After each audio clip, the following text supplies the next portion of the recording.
નમસ્કાર દર્શક મિત્રો, હું છું ધ્રુવી અને આપ જોઈ રહ્યા છો ગુજરાત સુરક્ષિતનો કાર્યક્રમ ગલીથી ગાંધીનગરનો ખાસ અહેવાલ. તારીખ 26 માર્ચ 2008 રોજની જેમ અમદાવાદનું લો ગાર્ડન સવારના સમયે મોર્નિંગ વોકર્સથી ભર્યું.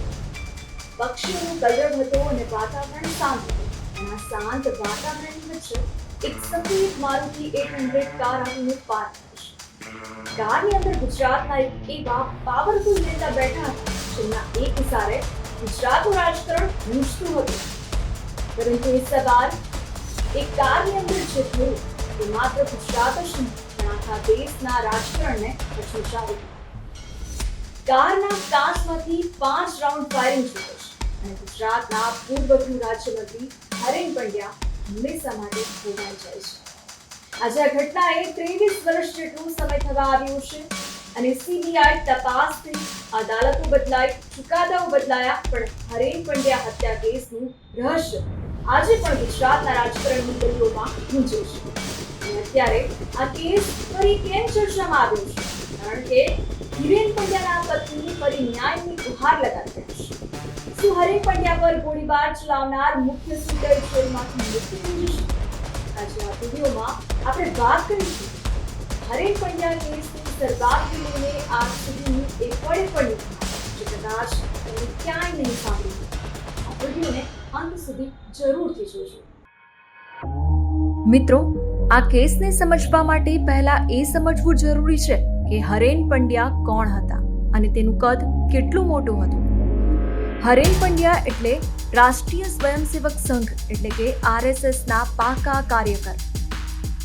અમદાવાદની એલિસ બ્રિજ બેઠક પરથી તેઓ ભારે બહુમતીથી ધારાસભ્ય ચૂંટાતા હતા. કેશુભાઈ પટેલની સરકાર હોય કે નરેન્દ્ર મોદીની શરૂઆતની સરકાર, હરેન પંડ્યાનું નામ મંત્રીમંડળમાં મોખરે રહેતું. તેઓ ગુજરાતના ગૃહ રાજ્યમંત્રી અને નાણામંત્રી જેવા મહત્વના પદો પર રહ્યા હતા. એક યુવા, ભણેલા ગણેલા, તેજસ્વી અને જનતાના અત્યંત લોકપ્રિય ચહેરો. કાર્યકરો તો તેમના માટે જીવ આપવા માટે પણ તૈયાર રહેતા હતા. 2002ના રમખાણો બાદ ગુજરાતના રાજકારણમાં ભારે ઉથલપાથલ ચાલી રહી હતી. એ જ સમયે હરેન પંડ્યા અને તત્કાલીન નેતૃત્વ વચ્ચે કેટલાક મતભેદોની ચર્ચાઓ પણ અખબારોની હેડલાઇન્સ બનતી હતી. તેમણે મંત્રી પદેથી રાજીનામું પણ આપ્યું હતું. રાજકીય દ્રષ્ટિએ તેઓ એક સંક્રમણ કાળમાંથી પસાર થઈ રહ્યા હતા અને એવામાં જ એક કાળી સવાર આવી પહોંચી. 26 માર્ચ 2003 હરેન પંડ્યા સવારે 6:30 વાગ્યાની આસપાસ પોતાની મારુતિ 800 કાર લઈને એકલા જ લો ગાર્ડન મોર્નિંગ વોક માટે નીકળ્યા હતા. સામાન્ય રીતે તેમની સાથે સુરક્ષાકર્મીઓ હોય છે, પણ તે દિવસે તેઓ એકલા હતા.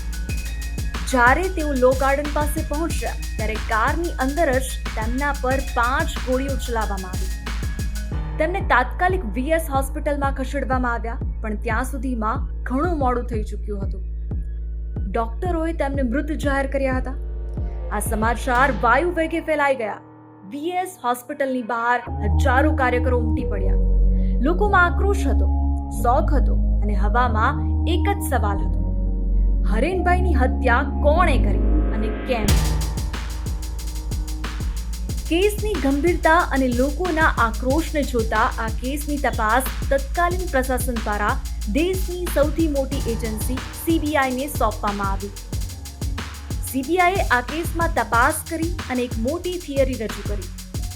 CBIના મતે આ કોઈ સામાન્ય રાજકીય હત્યા નહોતી, પણ આ એક આંતરરાષ્ટ્રીય કાવતરું હતું. CBIએ દાવો કર્યો કે 2002ના કોમી રમખાણોનો બદલો લેવા માટે મુફ્તી સુફિયાન નામના સ્થાનિક મૌલવીએ પાકિસ્તાનની ગુપ્તચર એજન્સી ISIના ઇશારે આ હત્યાનું કાવતરું ઘડ્યું હતું. અને આ કાવતરાને અંજામ આપવા માટે હૈદરાબાદથી એક શૂટરને પણ બોલાવવામાં આવ્યો હતો, જેનું નામ હતું મોહમ્મદ અઝગર અલી. CBIએ અઝગર અલી સહિત 12 લોકોની ધરપકડ કરી અને તેની સામે પોટા કાયદા હેઠળ કેસ ચલાવવામાં આવ્યો. હવે આ કેસમાં જે વળાંકો આવ્યા તે કોઈ પણ ફિલ્મી સ્ક્રિપ્ટને ટક્કર મારે તેવા છે. ધ્યાનથી સાંભળજો. વર્ષ 2007 વિશેષ પોટા કોર્ટે સીબીઆઈની તપાસને સાચી માની અને મુખ્ય આરોપી મોહમ્મદ અસગર અલી સહિત તમામ 12 આરોપીઓને આજીવન કેદની સજા ફટકારી દીધી. કેસ પૂરો થઈ ગયો હોય તેવું લાગતું હતું, પણ અસલી ટ્વિસ્ટ તો હવે આવવાનો હતો. વર્ષ 2011 આરોપીઓએ હાઈકોર્ટમાં અપીલ કરી.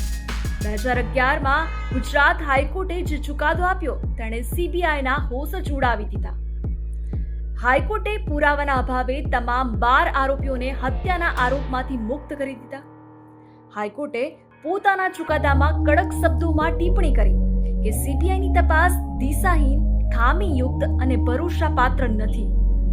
આ ચુકાદાથી ફરી સવાલ ઊભા થયા છે કે જો આ 12 લોકોએ હત્યા નથી કરી તો હરેન પંડ્યાને કોણે માર્યા?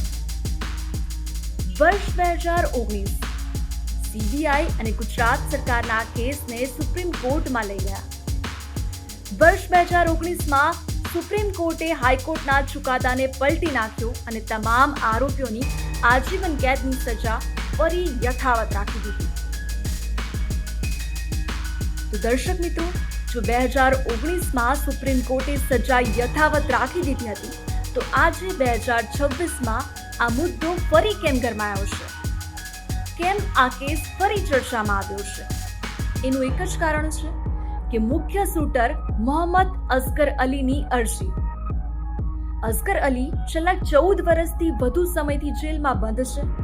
ગુજરાત સરકારની એક નીતિ છે જેને રેમિશન પોલિસી કહેવામાં આવે છે, જે અંતર્ગત જો કોઈ કેદીનું વર્તન સારું હોય તો તેણે 14 વર્ષની સજા કાપી લીધી હોય તો તેને વહેલી તકે મુક્ત કરી શકાય છે.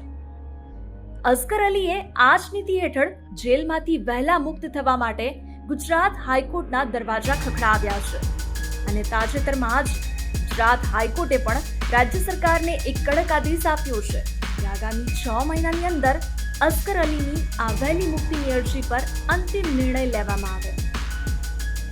આ સમાચાર બહાર આવતા જ હરેન પંડ્યાના પરિવારના જૂના જખમ ફરી લીલા થઈ ગયા છે. હરેન પંડ્યાના પત્ની જાગૃતિબેન પંડ્યાએ આ મુક્તિનો સખત વિરોધ કર્યો છે. તેમનું કહેવું છે કે જેણે તેમના પતિની હત્યા કરી છે તેને કોઈ પણ સંજોગોમાં વહેલી મુક્તિ ન મળવી જોઈએ. હરેન પંડ્યાના પિતા વિઠ્ઠલભાઈ પંડ્યા પણ આજીવન માટે ન્યાય માટે લડતા લડતા આ દુનિયામાંથી વિદાય થઈ ગયા છે, પણ પરિવાર આજે પણ ન્યાયની આશા રાખીને બેઠો છે. ગુજરાતના રાજકારણના આ સૌથી મોટા રહસ્ય પર આજે ફરી આખા દેશની નજર ટકેલી છે. આગામી મહિનાઓમાં સરકાર શું નિર્ણય લેશે? શું 23 વર્ષ પહેલા જે શૂટરે પૂર્વ ગૃહમંત્રી પર ગોળીઓ ચલાવી હતી તે જેલની બહાર આવશે? આ સવાલનો જવાબ ભવિષ્યના ગર્ભમાં છે, પરંતુ એક પત્રકાર તરીકે અને જનતાના પ્રતિનિધિ તરીકે અમારો પ્રયાસ તમને સાચા અને સચોટ તથ્યો પહોંચાડવાનો છે. તો દર્શક મિત્રો, આ સમગ્ર મામલે તમારું શું માનવું છે? શું હરેન પંડ્યા કેસના દોષિતોને 14 વર્ષ પછી મુક્તિ મળવી જોઈએ કે પછી તેને આજીવન જેલમાં જ રાખવા જોઈએ? તમારો કિંમતી અભિપ્રાય નીચે કોમેન્ટ બોક્સમાં જરૂરથી જણાવજો. જો તમને અમારો આ સ્પેશિયલ રિપોર્ટ ગમ્યો હોય તો આ વિડીયોને લાઈક, તમારા મિત્રો સાથે શેર કરો અને ગુજરાતના આવા જ સળગતા અને રાજકીય સમાચારો સૌથી પહેલા જોવા માટે અમારી ચેનલને સબસ્ક્રાઇબ કરવાનું ભૂલતા નહીં. ફરી મળીશું ગલીથી ગાંધીનગરના એક આવા જ નવા કિસ્સા અને વિશ્લેષણો સાથે. ત્યાં સુધી જોતા રહો અમારી ચેનલ ગુજરાત સુરક્ષિત.